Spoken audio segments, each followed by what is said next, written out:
Hello to our viewers. Hello, Dr. Michael Lightman. Hello, everyone. We have a new opening, so this is very gladdening. And today we'd like to talk about the model of the state and myself. People that are already on different stages of the correction process, and how does the model work? What does life in such a country look like? Before we continue with the model we talked about on our previous show, I'd like to ask a general question. When people are told about this model of a nice society with social justice that allows a person to relieve himself of the distress of running around trying to catch his own tail, allowing him to develop internally, personally, socially, the questions coming back to us aren't about the pretty or beautiful potential of things, but about the small details. Who'll pay me? What if I want to? What if I don't want to? More about the logistic aspect of things. Why is an uncorrected person interested in that and not in the nice potential? Because we're still thinking according to our previous concepts, paradigms, personal, egoistic, individual, and we can't grasp living in a collective, round, integral world where we're interdependent. We don't see these things, and our brain is still not arranged that way. This system does not yet exist, neither in our emotion nor in our mind.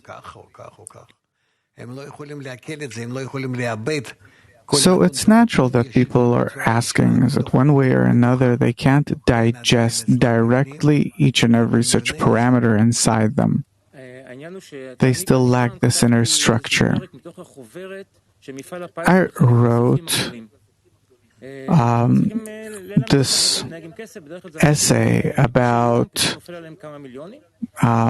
when people win the lottery, suppose. So, people that win the lottery, usually they get divorced, they lose many things, and eventually they found themselves broken.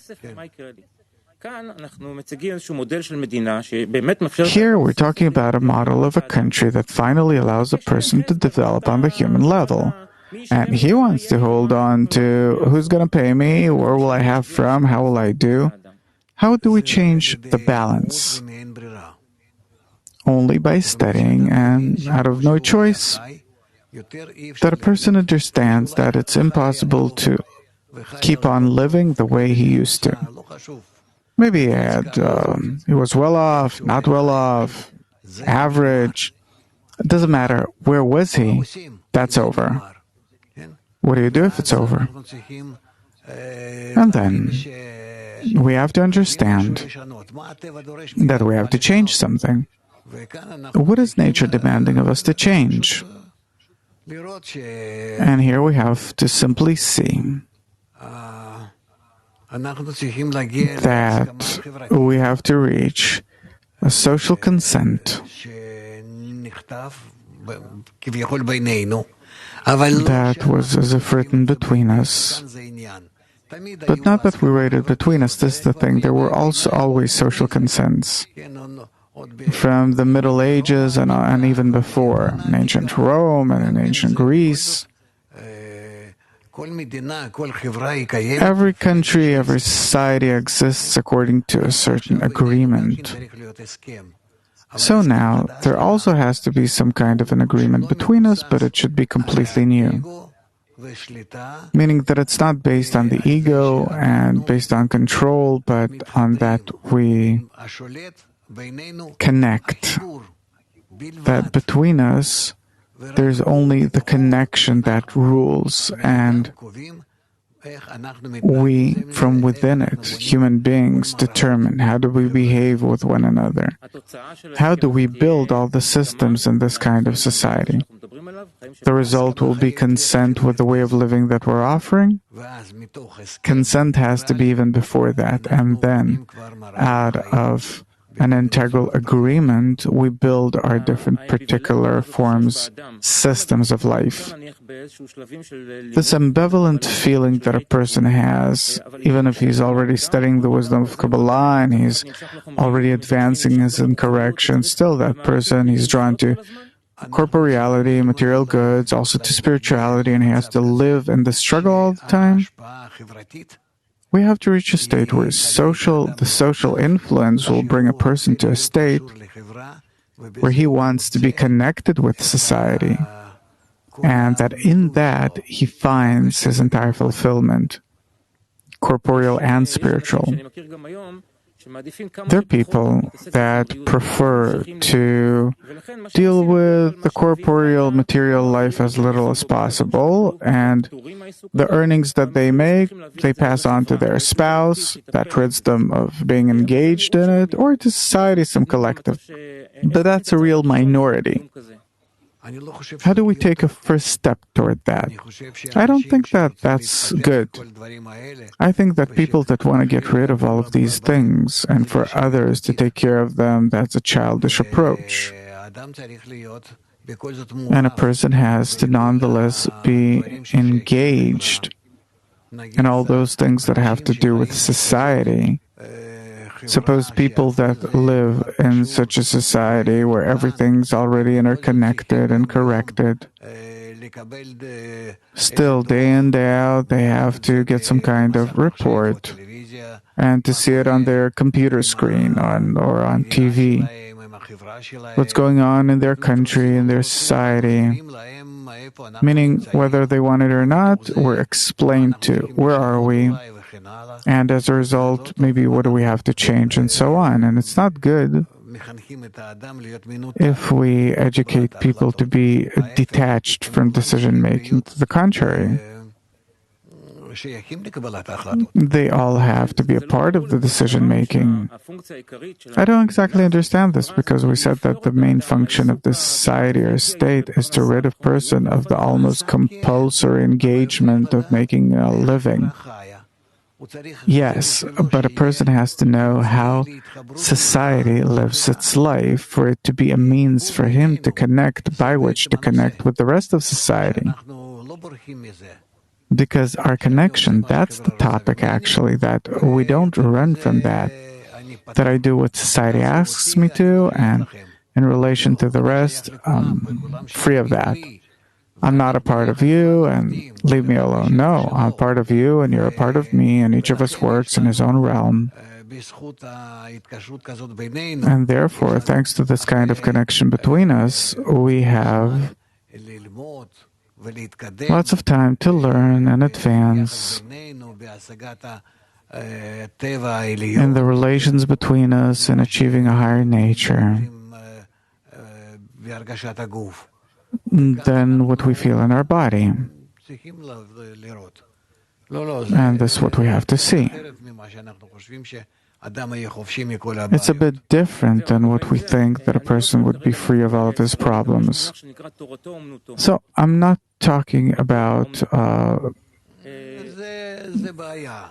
current events in Israel, but there are people that study Torah and get paid for it. For me, it's a problem, because the Torah that they mean is not the Torah that I mean, and, well, we're not talking about today's state, but about tomorrow, where we're already. So it means that I'm engaged in Torah. I study Torah in order to reach faith, meaning the force of bestowal. This is what I'm studying Torah for. And if I'm connected with everyone by the force of bestowal, and I bestow, and for me, this is my entire inner work, that this is my yearning toward the rest of the people in the world, that I need the Torah. It's a force that has to bring me this kind of development. And so I'm interested in it. Being engaged in the Torah and advancing, it doesn't rid a person of being a part of the new society, of being aware of the economic and material aspects of the society that he lives in. True. Okay, if we can see the first slide that we started talking about, this is the model of the corrected state. I'll briefly go over the circle. We said that the country is a country that will provide every person with a basket of services and products that are necessary in order to meet his basic and agreed upon standard of life. There's also relative equality. No more and no less. Under two conditions. The first condition is participating in the new educational framework that promotes mutual responsibility, teaching a person how to get adjusted to the integral way of life that is in accordance with nature. And if necessary, he will be willing to work for the sake of society according to what they need. And technologically wise, maybe 3 to 5% will eventually work. Also, the social connection will be considered as work. Can you explain? Because social connection, connecting to others, which is what I'm supposed to do 24/7, regardless of what kind of physical work am I doing. But these are my inner efforts. They will be considered as my own work. So that a person's willing to live in this framework, accepting these laws, participating in the educational frameworks, this is work. So he has two forms of work, participating in the study, and if it's necessary to work in something, agriculture, whatever, you help. Yeah, I suppose. On our previous talk, we stopped at a point where we scrutinized what does it mean no less. We said that there's some kind of minimum, average, and so on. This time, I'd like to ask about no more, the matter of no more, no less. An ordinary egoist, when he hears no less, that's fine. He has some kind of a basic income, he's happy with it. With the no more, he has a severe problem. Why? Give me an example. Suppose I have developed a certain remedy in a startup, some kind of medicine. And maybe we're already in some kind of corrected society, but the world around us is the world around us, and it's worth billions. It's bought for millions.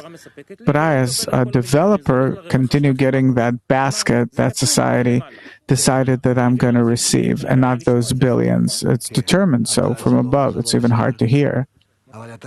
That's not okay. But you have to, besides receiving your salary, you have to get the respect. You have to be respected by society about the measure to which you're working to the benefit of society. An average person will say that you don't go buying groceries with respect. It's a matter of education. You didn't get the proper education. You have to invest more in that. So in a corrected society, a person has already gone through several stages of correction. He knows how to appreciate the respect, medals, and it's not the medals in and of themselves, but it's people's attitude toward him. Right, it only represents people's attitude. But in the meantime, when we explain this model, an average person, he's against it. He says, wait a second, I invented it. I want to live in a bigger home. It's hard to explain this. It's not a landmine, as you say, but it demands us to do daily work in improving our integral education system. Okay, as an alternative, that person that hears this today, he's shown an alternative. There is neoliberalism. It went bankrupt. Right. Neoliberalism, its entire direction is freedom. It helps those that are diligent and successful, and that eventually their success will benefit to the rest of society. How? There's a chain of food that if we give the successful people the ability to realize their potential, we'll eventually all gain from it. Incorrect approach in general. We don't need corporeal success at all. It's enough for us to remain as we are now, to wear the same clothes, to use the same food. We don't need any of these things. We only need to spiritually ascend, and for us, that's considered success. In the army, we say that the army marches on its belly, meaning we need a logistic basis. No. We don't want to add nothing, neither to our food nor to anything material. The thing is that also in a corrected society, like Baal Sulam says, that there are those that are more diligent, more talented, and those that are less, everyone according to their inclinations. We want to direct them only towards success, integral success.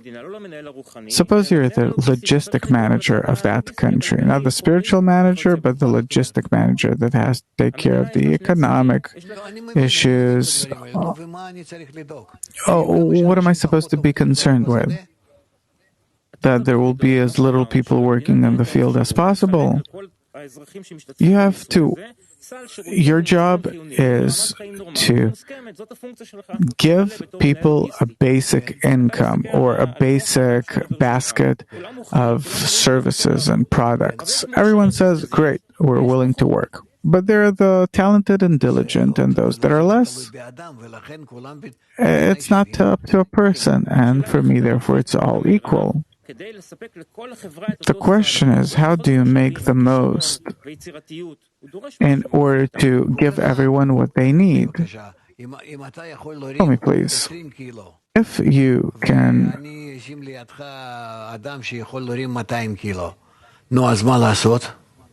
You can lift 20 kilos, I can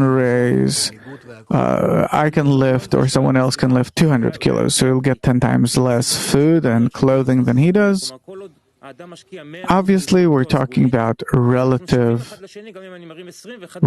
weight. So why demand more from them than they can invest? I don't want material advancement or development, but only the spiritual development of society. This is where I want to get the surplus from, that will be so connected between us that our crops, our success, the weather, health, and everything will improve as a result of our connection, as a result of increasing the good connections between us. And not because we're successful at medicine and different technologies. So if in the same factory or field we'll put 10 people that can lift 200 kilos and 10 other people that one could lift 10, one could lift 200, their outcome will be better than of the first group. The result will be better according to their connection. So their connection will also have an impact on how much crops and everything they get. Yeah? How does that work? Because by that they become closer to integral nature. Where will the economic surplus go to in this case? We need no economic surplus. We will decrease our participation in making more food, clothes, and so on. So a corrected society that succeeds with the help of their integral friends to reach a convenient standard of living stops and gradually decreases. Of course, because our purpose is only to advance towards spirituality. In terms of corporeal needs, what you need is what you need. We also call this a just society. What is social justice accordingly? Relative that everyone has, according to how much he invests, more or less. Social attitude, but In terms of material goods, he has to receive like everyone else. If you suppose succeed, if you are more beneficial to society, we respect you more, but corporeally wise, you receive the same, because your body won't demand more or less in this regard. Bala Sulam writes that our planet is rich enough to provide for all of us. Yes, but depends in what way. That if we're really connected correctly between us, there's no limitation, no limit to the number of people that... Right, we say that most of that technology allows us to really manufacture all of these things, but there is lack because people of interest want to maintain prices and so on. How do we distribute this abundance to the benefit of everyone? We have to decide together how much does a person need, why, what for. And besides, we have to understand that the investment in education has to be the greatest, so much so that it's something that we won't have to be concerned with, so much so that everyone will have everything that they need, but that a person will take only what he really needs. There is this concept of redistribution, meaning just distribution. You're talking about deleting debt, taxes for the rich. So you have to be a kind of a Robin Hood to take from those that have more and give it out to those that have less. Are you talking about the transitional phase? Because in the transitional, in a corrected society, these things won't exist. Right, I want to ask about the process when people are still egoists. Social justice is a concept that brings with it associations like thoughts like deleting debt, taxes for the rich, and so on. A corrected society, as you said, will have no need for this. So what will bring to this redistribution, correct distribution without all the pressure? Everyone will nonetheless work with, I don't know, some kind of list, notebook, and everyone will know how successful he is in terms of how much does he give to society, contribute. This is his place of work. Whether he's a teacher, whether he works in agriculture, or he cleans the street. But he's working, and each of us then, this way, sees that we see that that person is beneficial to society, and therefore there's no difference between everyone.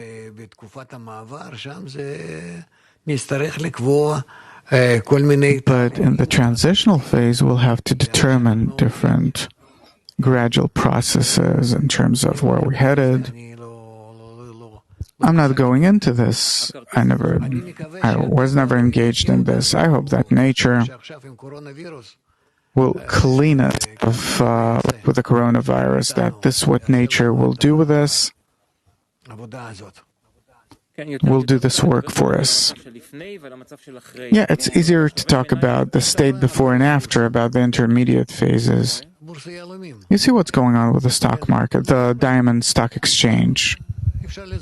Simply, you can close the door and go home. Turn those buildings in Tel Aviv into a house filled for the elderly. Who'll need it?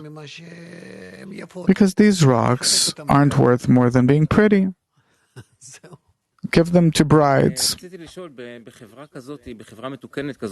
In such a corrected society, everyone walks around with his card. Teacher, worker, doesn't matter who. Are there different social statuses?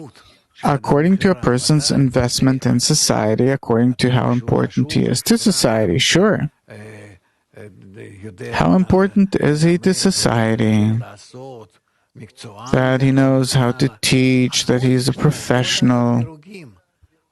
All these things exist. There's everything besides money. All this grading besides money. But all the rest, sure. Besides money, meaning that besides that he has a big apartment? No. He has a big car? No. And so on. Meaning the same basket of products and services are equal to everyone. What, he's not an ordinary person like everyone else in this regard, so what's the question? If everyone does what they can, receive according to what they need, but he knows more, he invests more, there is this parameter that you can't take away from a person. How much does he invest? You can say he was born smart. And he was born, I don't know, energetic, and I'm lazy, and he's kind of foolish. And of course, we can't do anything here. But there's something that a person wants, that he tries, that he could sweep streets in our city.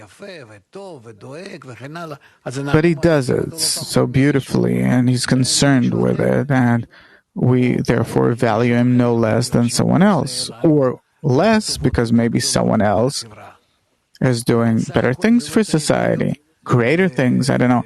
But all in all, it doesn't have to come down to that they're paid differently, not in terms of a bigger apartment or the food that a person gets or a car, but equal for everyone. Today, inequality, which is the world, serious disease in the world, there's economical inequality. Therefore, look what we developed into. It really pushed us to develop, but that's over. In a corrected society, suppose everyone invests 100% of their relative gravity, their talent, in order to get a spiritual reward. So my question is, they all get a spiritual reward according to their exertion. They also all get the same basket of services and products from the country, but still there are different social statuses. It's expressed in what? The respect society has toward a person. And we have to work on this with every person. Look what a good mother. See what an example, a role model her children are. It's very good and very good to know how do we play with the matter of envy and respect in such a society could be a very strong incentive. So we take this concept of inequality, we give it a completely different form, not an economic one, but one of appreciation and so on. And for this to advance society, it's a matter of values. Okay, we said no more and no less. And we also said that it has to meet two conditions. So first of all, to be eligible for that basket of products and so on, it's not something that a person gets automatically because you were born, right? Why not? If a person was born in our integral society, then he deserves, according to his age, of course, and so on, according to what he needs to get everything from society. He was born as a part of society. I was asking because he is also demanded to participate, to study, to accept the laws of society. It's not enough to be born. Suppose an ordinary person, he wants or doesn't want. If he wants and he's willing to accept, great. If he doesn't want to participate in the laws of society, he won't receive. Yeah.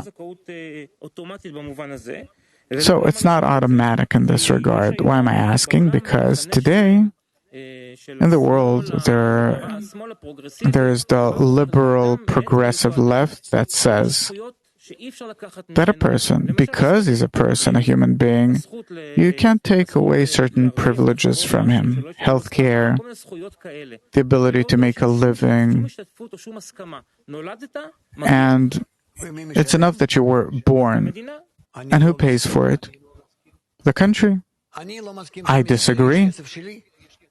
I disagree that my money will go to that. I disagree. Why? Why do we have to pay for someone who doesn't care about nothing, that's not concerned with us? We have to care for him because he was born. Let his parents take care of him. He has to be a citizen. He has an ID card. He's a citizen. He owes. There's no such thing as not owing nothing. Why am I mentioning this? Because like we said before, suppose in the United States there are tens of millions of people that aren't homeless out of choice. They're people that were pushed to the margins. They have no health care. They barely eat something. Because this is how they were brought up too. They weren't given any education, place of work, nothing. In this regard, I remember how it was in Russia before it fell apart. There were such places where you were put to work forcefully. It was forbidden for someone not to work. So, turns out that economists discern between two models of a welfare state. There is worldwide welfare, universal welfare, that as long as you're a human being, you receive it. Just because I'm alive. But it's not something that I get from nature. If it's from nature, I go to the field and I eat like all other animals. If I'm a human being, I need things that are produced by other people, that someone made this. So I have to complete these things in return. Do I use them or not? If I live in a forest and I do not belong to anyone and no one belongs to me, then no one will ask anything of me. But if I already receive from the fruits of people, from something that they produce, then I have to pay back. That's how it is in nature. So the need to give back according to what you receive, it is a model that works only if you agree to receive, but also to give back. We'll help you, we'll give you a place to work, but you will have to pay back. There's no integral thing that can exist without both receiving and both giving, the state and the citizen. Many times I heard the question, why is that not considered coercion? Don't force us to pay you. You are an egoist that comes to us and demands, we don't owe you. We take you in our car and throw you out and go to hell. Don't come to us, because if you will come to us, we'll have to put you in jail, and that's also expensive. And we'll have to make room for you and so on. That you were born, it's not our fault, but if you were born and you're demanding of us in order to exist, this is something that you have to complete. So you actually answered the question of what about those people who disagree with this model? Society has to expel them. No one needs them. What if we know that the people that advance in spirituality, they have different states, ascents, descents. So we take them into consideration. Okay, that's something else. It's a result of their work. Give them some kind of a spiritual healthcare plan. Meaning what? That in states where they can't work, where they can't really get along with their own nature, they can sit for some time at home. Or, breathe air someplace. There are such things. So society does have certain tolerance toward a person that he participates, but sometimes it's not up to him. He's really as though he's sick.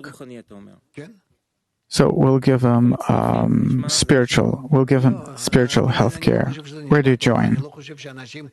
I don't think that it sounds good or anything. I don't think that people will want to use this kind of insurance, because they'll probably be a bit more spiritual. Why should a person agree to live in this kind of framework? We talked about this framework. What does it give? Why should a person agree to live in that? You have no choice. No one wants that, for example. besides the 10% of different idealists. But we have no choice. We have to be in that because the evolution of human society is unfolding, leading us to this form of life. I don't understand. What do you mean, the evolution of society? Whether we like it or not, this is how it is arranged in nature, that there's this kind of motor with a spring, that this is how it develops, and this is how it brings us through all of these formations to such a formation where we have to be equal, connected to the round nature, and to make ourselves round like all of nature is.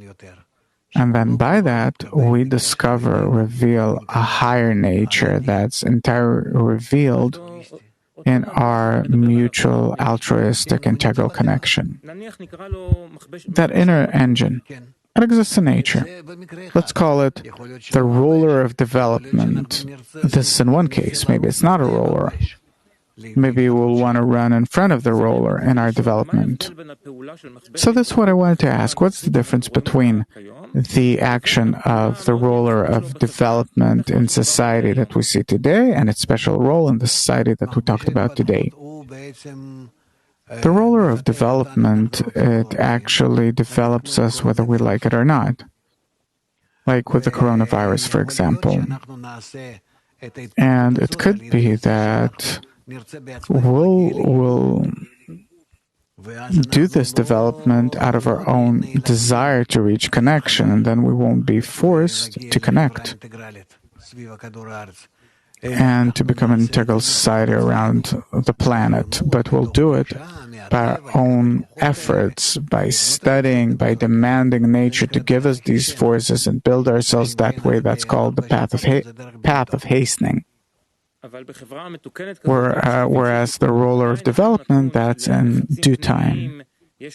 But still, a person, he's experiencing inner pressure. There's his ego that rejects him from the connection, and the Torah, the society that brings him closer to connection. He's also undergoing different inner pressures. We take the law of development into our own hands, and we run faster than the roller that's trying to catch us in order to run us down.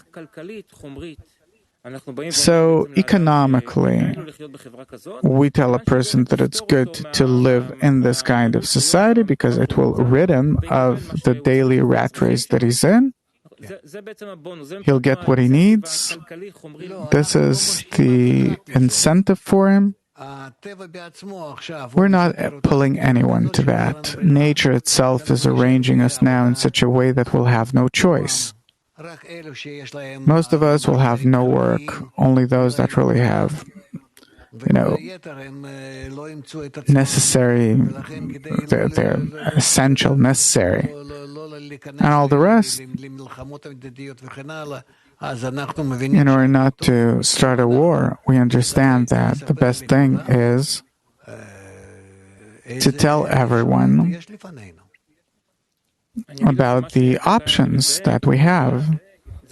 What I see now as an economist is that in the meantime, all the special means of governments and central banks, the way they are trying to help people in distress, is that the goal of this help isn't to transform the model, but to undo, to bring the model back to how it was a year or two ago, to revive consumption, unnecessary businesses, and we'll spend all of our money and natural resources on it. We'll live in a polluted world to the measure to which you can't live in it, and then what? Look, there are people that for them it's convenient. That it's good and convenient for them, that's obvious, but what do you do about the rest? The coronavirus is not going to leave us alone.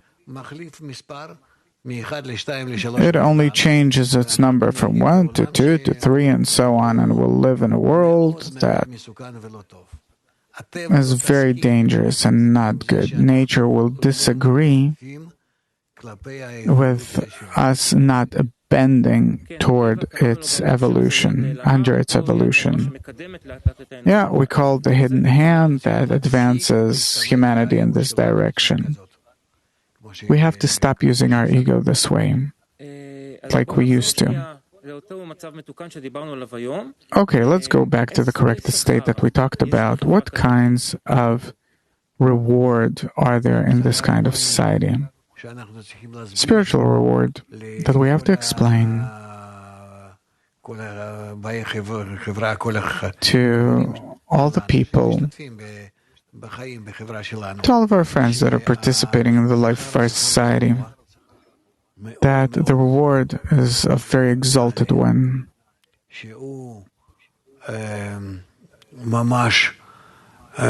That is really meant for everyone now. That let's reach a state where we will all be interconnected, and then in our connection we'll start discovering the upper force of nature. This is the reward that is intended for human beings. I think that we should try and explain this to everyone. And the main thing is that there's no choice. It's not that the choice is up to us and we choose it because it's good and I have to convince people. I don't have to convince them, and I don't. I'm only telling them that there is a better option to our existence than to get blows like third and a fourth World War and so on. In terms of how the system works, there's a big difference between societies that do it willingly or they're pushed to it. There's a difference to the measure to which people agree to this. They have an entire world. They have an inner feeling of nature called the upper world. We're approaching the end of our show. What I wanted to mention is that part of the means that the world is starting to adopt is like a basic income and so on. They're very different than what you mean when you say it as a step toward a more corrected society and their goal today. And this is something that I like to talk about on our future talks. We have to yet talk about the education, the need to work to the benefit of society. And I want to really thank you for this show. I'll really be happy to talk again. Thank you very much, Dr. Michael Leitman. Thank you. All the best.